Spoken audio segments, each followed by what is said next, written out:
6 ವರ್ಷದ ಬಳಿಕ ಪೂರಿ ಜಗನ್ನಾಥರ ರತ್ನ ಭಂಡಾರ ಓಪನ್ ಆಗಿದೆ. ನಿನ್ನೆ ಮಧ್ಯಾಹ್ನ 1:28 ಶುಭ ಗಳಿಗೆಯಲ್ಲಿ ಕೋಣೆ ಬಾಗಿಲು ತೆರೆಯಲಾಯಿತು. ಚುನಾವಣೆಗೂ ಮುನ್ನ ಕೊಟ್ಟ ಭರವಸೆಯನ್ನ ಮೋದಿ ಈಡೇರಿಸಿದ್ದಾರೆ. ನಕಲಿ ಕೀಲಿ ಬಳಸಿ ರತ್ನ ಭಂಡಾರ ತೆರೆಯೋದಕ್ಕೆ ಆಗಲಿಲ್ಲ. ಕಟರ್ನಿಂದ ಬೀಗ ಒಡೆದು ಬಾಗಿಲು ಓಪನ್ ಮಾಡಲಾಯಿತು. ಭಂಡಾರದ ಕೋಣೆಗೆ ಸಮಿತಿಯ 11 ಜನ ಸದಸ್ಯರು ಎಂಟ್ರಿ ಆದರು. ರತ್ನ ಭಂಡಾರದ ಕೊಠಡಿಗೆ 6 ಪೆಟ್ಟಿಗೆಗಳ ರವಾನೆಯಾಯಿತು. ಚುನಾವಣೆ ವೇಳೆ ತೀವ್ರ ಸಂಚಲನ ಸೃಷ್ಟಿಸಿತ್ತು ಮೋದಿ ಮಾತು. ಪಟ್ನಾಯಕ್ ವಿರುದ್ಧ ಪ್ರಧಾನಿ ಮೋದಿ ಆರೋಪಿಸಿದ್ರು. ಗೆದ್ರೆ ಬಾಗಿಲು ತೆರೆಯುವ ಭರವಸೆಯನ್ನ ಮೋದಿ ಕೊಟ್ಟಿದ್ರು. ಅಧಿಕಾರಕ್ಕೆ ಬಂದ 1.5 ತಿಂಗಳಲ್ಲಿ ಬಾಗಿಲು ಓಪನ್ ಆಗಿದ್ದು, ರತ್ನ ಭಂಡಾರದಲ್ಲಿ ಟನ್ ಗಟ್ಟಲೆ ಚಿನ್ನ ಇರುವ ಬಗ್ಗೆ ಮಾಹಿತಿ ಇದೆ. ಆ ಪೆಟ್ಟಿಗೆಗಳನ್ನ ನೀವು ನೋಡ್ತಾ ಇದ್ದೀರಾ. ಹಾಗಾದ್ರೆ ಎಲೆಕ್ಷನ್ನಿಗೆ ಮುಂಚೆ ಮೋದಿ ಹೇಳಿದ್ದೇನು ಅನ್ನೋದನ್ನ ಕೇಳಿಸ್ಕೊಳ್ಳಿ. धरोहर की कोई चिंता नहीं है. जगन्नाथ जी के श्री रत्न भंडार को लेकर जो कुछ हो रहा है उससे पूरा उड़ीसा बहुत गुस्से में है. अब लोग कहते हैं कि श्री रत्न भंडार की चाबी तमिलनाडु चली गई है. कहते हैं अभी किसने भेजी है भाई तमिलनाडु? ये तमिलनाडु कौन ले गया है? कौन ले गया है? ऐसे लोगों को माफ करोगे क्या? जिस तरह श्री रत्न भंडार की चाबी खो गई और फिर जांच रिपोर्ट को दबा दिया गया और इस मामले पर बहुत बड़े गंभीर सवाल उठते हैं. लेकिन मैं उड़ीसा के मेरे भाई बहनों को कहना चाहता हूं, ये मोदी है. मैं सोमनाथ की धरती से आया हूं, जगन्नाथ की धरती की पूजा कर रहा हूं और मेरे लिए जितने भगवान सोमनाथ दादा के आशीर्वाद है इतने ही महाप्रभु जगन्नाथ जी के आशीर्वाद है. और इसलिए मैं उड़ीसा के एक एक नागरिक को गारंटी देता हूं, आप आश्वस्त रहिए. यहां भाजपा सरकार बनते ही ये चाबी का राज खोला जाएगा. धरोहर की कोई चिंता. ಪ್ರಶಾಂತ್, ಚುನಾವಣೆಗೆ ಮುಂಚೆ ಒಂದು ದೊಡ್ಡ ರಾಜಕೀಯ ಚರ್ಚೆಗೆ ಕಾರಣ ಆಗಿತ್ತು. ನಿನ್ನೆ ರತ್ನ ಭಂಡಾರ ಓಪನ್ ಆಗಿದೆ. ಭವನ, ಒರಿಸ್ಸಾದ ಚುನಾವಣೆಯಲ್ಲಿ ಇದೊಂದು ದೊಡ್ಡ ವಿಷಯವಾಗಿತ್ತು. ಏಕೆಂದರೆ ಅನೇಕ ವರ್ಷಗಳಿಂದ ಆ ರತ್ನ ಭಂಡಾರದ ಚಾವಿ ಕಾಣೆಯಾಗಿತ್ತು. 46 ವರ್ಷಗಳ ಹಿಂದೆ ಆ ರತ್ನ ಭಂಡಾರದ ಚಾವಿ ತೆಗೆದು ಓಪನ್ ಮಾಡಿ ನೋಡಿದ ನಂತರ ಒಂದು ಇನ್ವೆಂಟ್ರಿ ಮಾಡಲಾಗಿತ್ತು. ಏನೇನಿದೆ ರತ್ನ ಭಂಡಾರದಲ್ಲಿ ಅಂತಕ್ಕಂಥ. ಹೆಚ್ಚು ಕಡಿಮೆ ಒಂದು 128 kg ಬಂಗಾರ, 128 kg ಬಂಗಾರ, ಸುಮಾರು 220-21 kg ಬೆಳ್ಳಿ ಮತ್ತು ಯಾವ್ಯಾವ ಆಭರಣಗಳಿವೆ ಅದರ ಪೂರ್ತಿ ಇನ್ವೆಂಟ್ರಿಯನ್ನು 1978ರಲ್ಲಿ ರತ್ನ ಭಂಡಾರ ತೆರೆದಾಗ ಮಾಡಿಡಲಾಗಿತ್ತು. ಯಾಕಂದರೆ 12ನೇ ಶತಮಾನದಲ್ಲಿ ಈ ದೇವಸ್ಥಾನದ ನಿರ್ಮಾಣ ಆಗಿದೆ. 12ನೇ ಶತಮಾನದಲ್ಲಿ. ಅದಾದ ಮೇಲೆ ಈ ರತ್ನ ಭಂಡಾರ ಸತತವಾಗಿ ಅದಕ್ಕೆ ರಾಜರು ಅವರು ಇವರು ಬೇರೆ ಬೇರೆ ವಜ್ರ ವೈಢೂರ್ಯಗಳನ್ನು ಕೊಡ್ತಾ ಬಂದಿದ್ದಾರೆ. ಆದರೆ 1978ರಲ್ಲಿ ತೆಗೆದಾಗ ಏನೊಂದು ಇನ್ವೆಂಟ್ರಿ ಮಾಡಲಾಗಿತ್ತು ಅದನ್ನು ಸ್ಟಾರ್ಟಿಂಗ್ ಪಾಯಿಂಟಾಗಿ ತೆಗೆದುಕೊಂಡು ಈಗ ಅದರ ಒಂದು ವೆರಿಫಿಕೇಷನ್ ನಡೆಯಲಿದೆ. ಒರಿಸ್ಸಾದ ಚುನಾವಣೆಯ ಸಂದರ್ಭದಲ್ಲಿ ಪ್ರಧಾನಮಂತ್ರಿಗಳು ಏನು ಹೇಳಿದರು?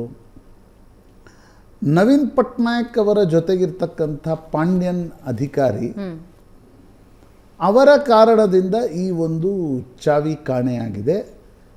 ಈ ರತ್ನ ಭಂಡಾರದ ಚಾವಿ ತಮಿಳುನಾಡಿನಲ್ಲಿದೆ ಅಂತಕ್ಕಂಥದ್ದನ್ನು ಪ್ರಧಾನಮಂತ್ರಿ ಮೋದಿ ಹೇಳಿದರು. ನನಗೇನು ನೆನಪಿದೆ, ಆದರೆ ಪ್ರಧಾನಮಂತ್ರಿಗಳು ಇದನ್ನೆಲ್ಲ ಹೇಳಬೇಕಾ ಅಂತಕ್ಕಂಥದ್ದೆಲ್ಲ ನಾವು ಚರ್ಚೆ ಮಾಡಿದ್ವಿ.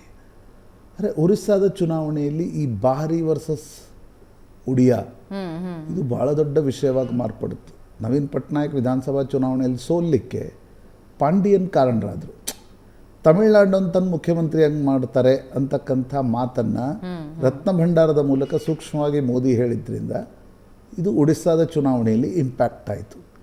ಈಗ ಒಡಿಸ್ಸಾದಲ್ಲಿ ಬಿ ಜೆ ಪಿ ಸರ್ಕಾರ ಬಂದಿದೆ. ನಿನ್ನೆ ಮುಹೂರ್ತವನ್ನೆಲ್ಲ ತೆಗೆಸಿ ಈ ಹಾವಾಡಿಗರನ್ನು ಕೂಡ ಕರ್ಕೊಂಡು ಹೋಗಿದ್ದಾರೆ. ನಿನ್ನೆ ಹಾವಿದ್ರೆ ಅಲ್ಲಿ ರತ್ನ ಭಂಡಾರ ಓಪನ್ನೇ ಆಗಿರಲಿಲ್ಲ. ಹಾವಾಡಿಗರನ್ನು ಎಲ್ಲ ಕರ್ಕೊಂಡು ಹೋಗಿ ನಿನ್ನೆ ಅಲ್ಲಿನ ಚೀಫ್ ಕಮಿಷನರ್ ಎದುರಿಗೆ ಇದನ್ನು ಓಪನ್ ಮಾಡಲಾಗಿದೆ.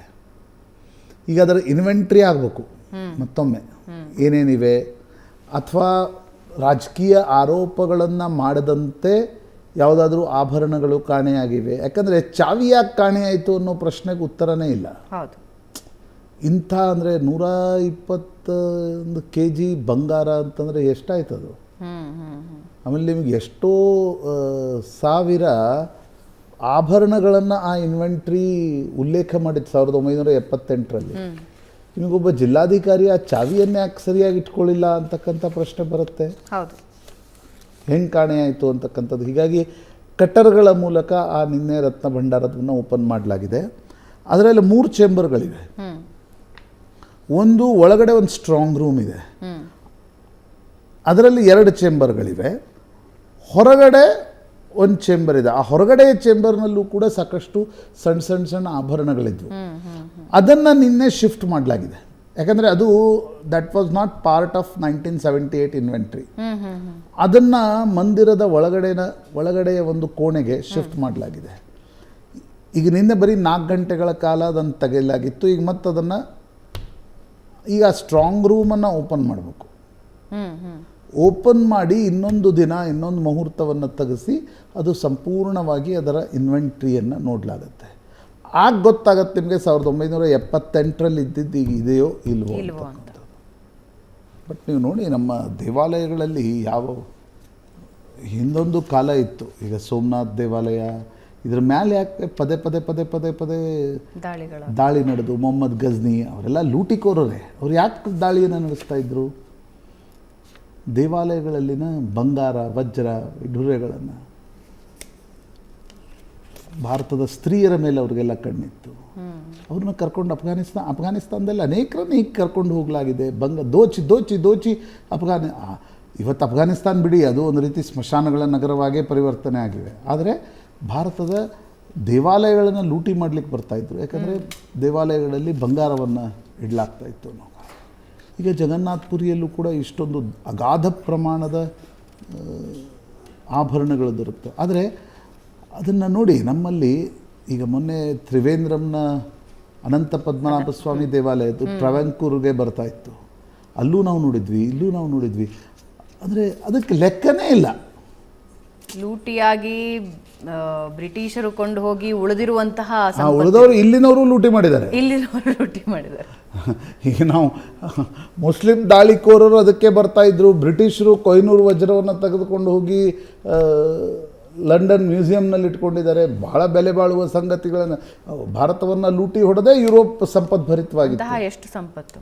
ಆದರೆ ನಮ್ಮವರು ಕೂಡ ಸ್ವತಂತ್ರ ನಂತರದ ಸಂದರ್ಭದಲ್ಲಿ ಅನೇಕ ಇಂಥ ದೇವಾಲಯದ ಆಸ್ತಿಪಾಸ್ತಿಗಳನ್ನು ನುಂಗಿ ನೀರು ಕುಡಿದವರು ಭಾರತೀಯ ಅಧಿಕಾರಿಗಳು ಇದ್ದಾರೆ, ಭಾರತೀಯ ರಾಜಕಾರಣಿಗಳು ಕೂಡ ಇದ್ದಾರೆ. ಬಟ್ ನನಗನ್ಸುತ್ತೆ ಇವಕ್ಕೊಂದು ಲೆಕ್ಕ ಇಡಬೇಕು. ಏನಿದೆ ಏನಿಲ್ಲ, ಅದು ಸುಮ್ಮನೆ ಚಾವಿ ಹಾಕಿ ಒಳಗಡೆ ಇಡೋದ್ರಲ್ಲಿ ಅರ್ಥ ಇಲ್ಲ. ಇನ್ನು ದೇವಸ್ಥಾನದ ಆಡಳಿತ ಮಂಡಳಿ ಇರುತ್ತೆ, ಸರ್ಕಾರ ಇರುತ್ತೆ, ಮುಜರಾಯಿಗೆ ಸಂಬಂಧಪಟ್ಟಿರ್ತಕ್ಕಂಥ ದೇವಾಲಯಗಳಿರ್ತವೆ. ಅದರ ಲೆಕ್ಕ ಇಡಿ. ನಾನೀಗ ಅದರ ಒಂದು ಹೊಸ ವಿವಾದಕ್ಕೆ ಕಾರಣ ಆಗಲ್ಲ. ಅದನ್ನು ಸ್ಟ್ರಾಂಗ್ ರೂಮಲ್ಲೇ ಯಾಕೆ ಇಡ್ತೀರಿ? ಅದನ್ನು ಜನಹಿತ ಕಾರ್ಯಕ್ಕೋಸ್ಕರ ಬಳಸ್ಕೊಳ್ಳಿ ಅಂದಾಕ್ಷಣ ಬೇರೆ ಧರ್ಮದ ಬಳಸ್ಕೊಳ್ತಾರಾ ಅಂತಕ್ಕಂಥ ಪ್ರಶ್ನೆ ಬರುತ್ತೆ. ಬಟ್ ನನಗನ್ಸುತ್ತೆ, ನನ್ನ ವೈಯಕ್ತಿಕ ಅಭಿಪ್ರಾಯದ ಪ್ರಕಾರ, ಇದನ್ನು ಅಟ್ಲೀಸ್ಟ್ ದೇವಾಲಯದ ಸುತ್ತಮುತ್ತಲಿನ ಅಭಿವೃದ್ಧಿಗೋಸ್ಕರವಾದರೂ ಇದನ್ನು ಬಳಸ್ಕೊಳ್ಬೇಕು. ಅಟ್ಲೀಸ್ಟ್ ಅದು ನನಗನ್ಸುತ್ತೆ. ಈ ಅನೇಕ ದೇವಾಲಯಗಳಿಗೆ ನಾವು ಹೋಗ್ತಾ ಇರ್ತೀವಲ್ಲ, ನಾವು ಲಕ್ಷಾಂತರ ಕೋಟ್ಯಾಂತರ ರೂಪಾಯಿ ಹಣ ಬರ್ತಾ ಇರುತ್ತೆ. ಅದು ಎಲ್ಲೋ ಸರ್ಕಾರ ಹೋಗಿ ತೆಗೆದುಕೊಂಡು ಹೋಗ್ಬಿಡ್ತದೆ ಹಣವನ್ನು. ನನಗನ್ಸುತ್ತೆ ನೀವು ಆ ದೇವಾಲಯಕ್ಕೆ ಬಂದಿರತಕ್ಕಂಥ ಹಣವನ್ನು ಅಟ್ಲೀಸ್ಟ್ ಆ ತಾಲೂಕಿನ ಅಭಿವೃದ್ಧಿ ಅಥವಾ ಆ ದೇವಾಲಯಕ್ಕೆ ಬರ್ತಕ್ಕಂಥ ಭಕ್ತರಿಗೆ ಮೂಲಭೂತ ಸೌಕರ್ಯ ಕಲ್ಪಿಸ್ಲಿಕ್ಕಾದರೂ ಆ ಹಣವನ್ನು ಬಳಸ್ಕೊಳ್ಳಿ. ನಾನು ಈ ಒಟ್ಟಾರೆ ಹೇಳ್ತಾ ಇರ್ತಕ್ಕಂಥ ದೇವಾಲಯಗಳ ಹಣವನ್ನು ಆ ದೇವಾಲಯದಕ್ಕೆ ಬರ್ತಕ್ಕಂಥ ಭಕ್ತರಿಗಾದರೂ ಮೂಲಭೂತ ಸೌಕರ್ಯಕ್ಕೆ ಬಳಸ್ಕೊಳ್ಳಿ. ಅದನ್ನು ಬಿಟ್ಟು ಅದನ್ನು ಹೋಗಿ ಸ್ಟ್ರಾಂಗ್ ರೂಮ್ನಲ್ಲೇ ಇಟ್ಟು ಅದನ್ನು ಇನ್ವೆಂಟ್ರಿ ಮಾಡಿ ಗೊತ್ತಿಲ್ಲ. ಅಂದರೆ ಇದೊಂದು ಚರ್ಚೆಯ ವಿಷಯ ಅಂತ ನನಗನ್ಸುತ್ತೆ. ರೈಟ್.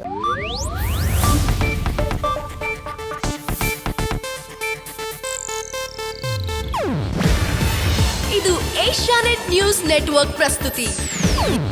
ನೀವು ನೋಡ್ತಿದ್ದೀರಾ ಏಷ್ಯಾನೆಟ್ ಸುವರ್ಣ ನ್ಯೂಸ್.